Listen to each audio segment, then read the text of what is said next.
Present indefinite tense अर्थात simple present tense. तो आइए थोड़ा सा हम लोग इसके बारे में समझ लेते हैं।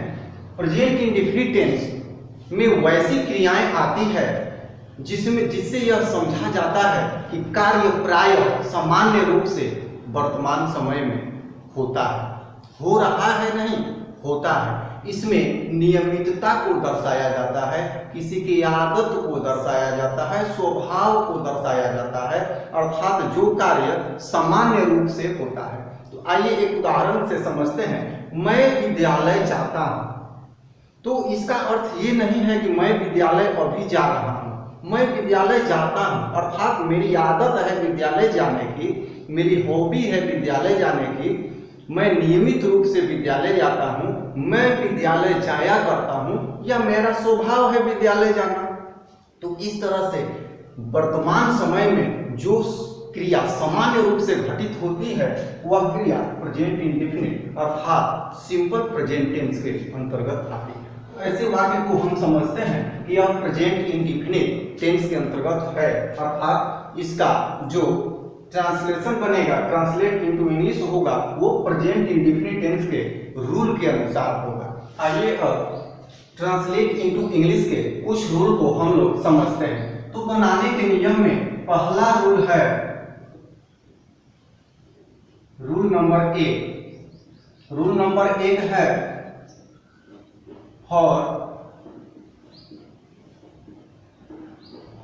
अफर्मेटिव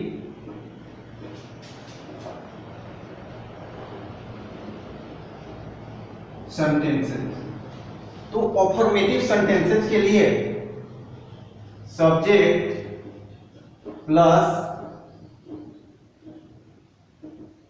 वर्ब 1 या वर्ब 5, ये जो V5 है इसे एस या ES के नाम से हम लोग समझेंगे। जिसमें एस या ES लगा हो उसे V5 से हम लोग सूचित करेंगे। ये इसका स्ट्रक्चर है, सेंटेंस का स्ट्रक्चर है कि सब्जेक्ट प्लस मुख्य मेन वर्ब 1 या मेन वर्ब 5 प्लस ऑब्जेक्ट। किंतु V1 किस में होगा, V5 किस में होगा, तो थर्ड पर्सन के सिंगुलर नंबर में केवल V5 होगा, अन्य सभी पर्सन के सभी नंबर में V1 का प्रयोग किया जाएगा। तो आइए एक उदाहरण इससे हम लोग देख लेते हैं। रमेश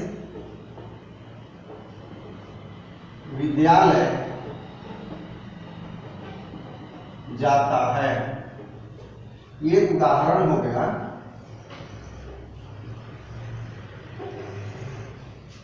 तो यहां सब्जेक्ट रमेश,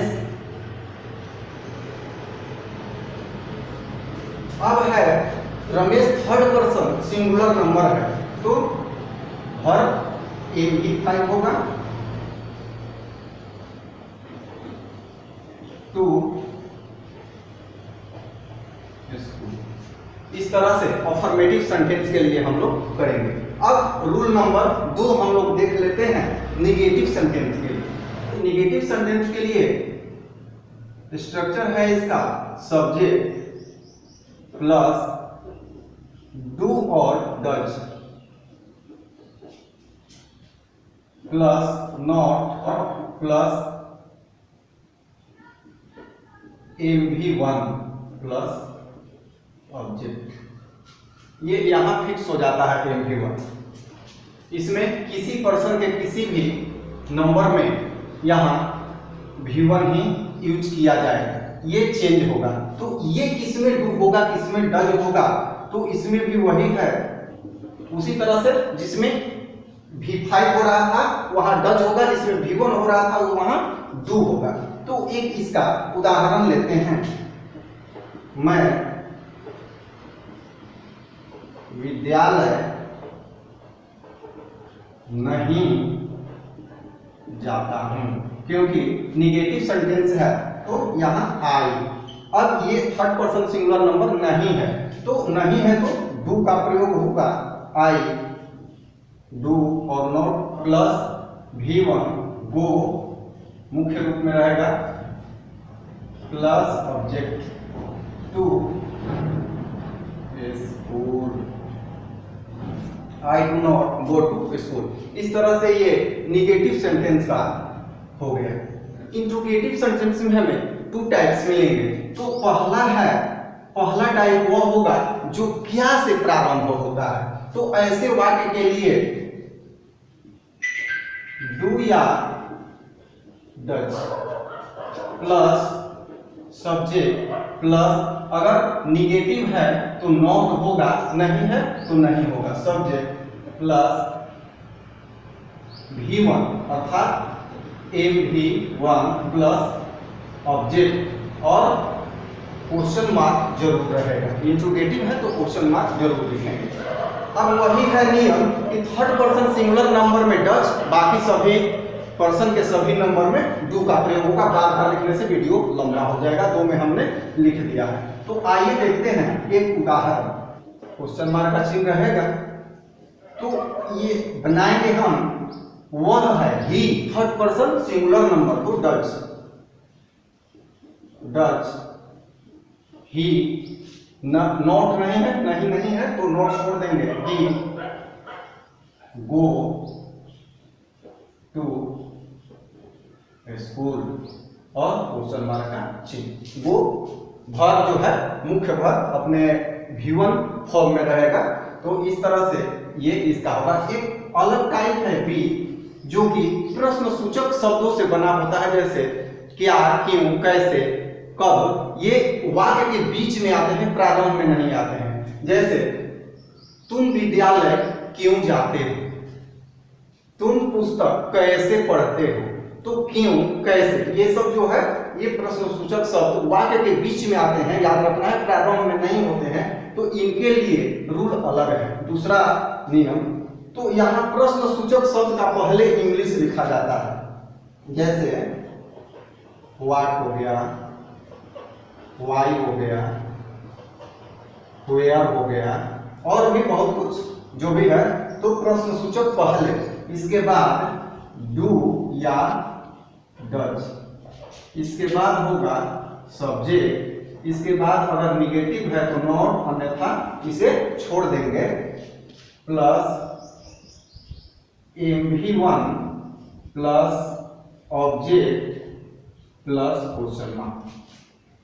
तो इस तरह से ये रूल है जो जिसमें प्रश्न सूचक शब्द बीच में आते हैं। उदाहरण हम लोग ले लेते हैं। तुम विद्यालय क्यों जाते हो। तो ये जो क्यों है ये बीच में है, प्रश्न सूचक शब्द है, तो इसको सबसे पहले देंगे वाई, इसके बाद डू या डज। तो क्या है, तुम है, थर्ड पर्सन सिंगुलर नंबर नहीं है, तो वाई डू, तुम का यू, इसके बाद क्या होगा, सब्जेक्ट हो गया, इसके बाद नॉट, इसमें नहीं है तो नॉट छोड़ देंगे। हाँ, तो गो टू ऑब्जेक्ट और प्रश्न सूचक का चिन्ह। अब हम लोग एक प्रैक्टिस के लिए 5-6 क्वेश्चन का एक एक्सरसाइज को हम लोग अभी करेंगे। और इसमें स्पेशल रूल है, विशेष नियम में है कि यदि भविष्य में कोई सुनियोजित योजना है तो वो उसका अंग्रेजी अनुवाद प्रेजेंट इंडेफिनिट टेंस के नियमानुसार होता है। जैसे प्रधानमंत्री कल आएंगे, प्रधानमंत्री कल आएंगे है, किंतु भविष्य में एक सुनियोजित योजना दर्शा रहा है, तो इसका अनुवाद प्रेजेंट इंडेफिनिट टेंस के नियमानुसार होगा। द प्राइम मिनिस्टर,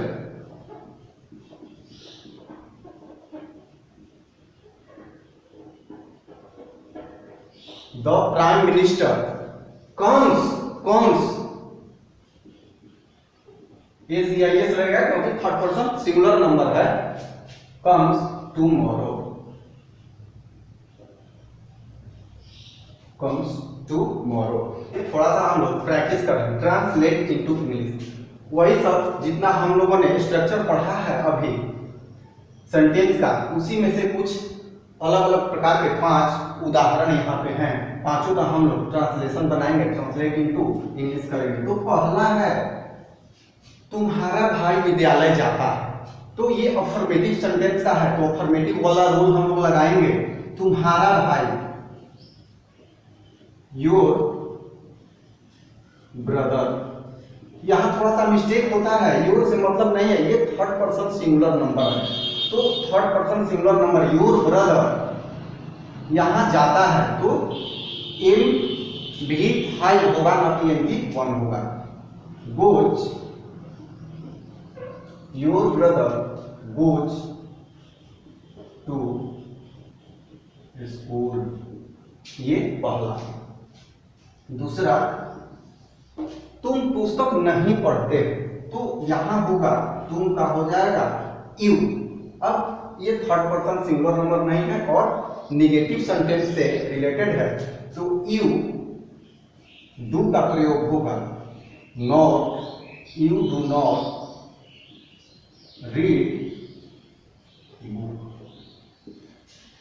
समझ गए हमने? डू क्यों? क्योंकि ये थर्ड पर्सन सिंगुलर नंबर नहीं, अगर ही होता तो यहां डच होता। फिर तीसरा,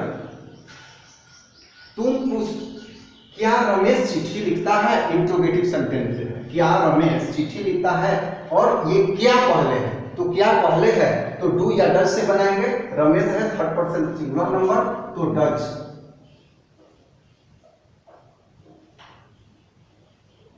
डज रमेश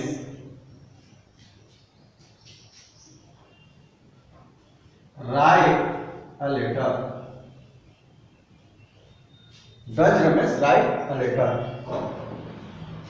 वह घर क्यों नहीं जाता है? अब देखिए क्यों यहां पर बीच में है, तो इसका सबसे पहले देंगे वाई।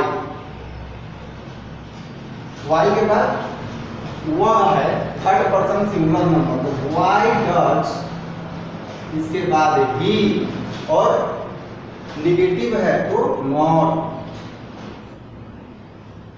गो टू होम, या हाउस भी लिख सकते हैं। इसके बाद है, अब हम लोग पांचवा उदाहरण ये देख लेंगे। पांचवा, मेरा भाई कल घर लौटेगा। तो ये स्पेशल केस है, जैसे प्रधानमंत्री वाला केस था। तो माय ब्रदर रिटर्न्स होम। यहां रिटर्न्स होगा क्योंकि my brother third person singular number है। Returns home tomorrow.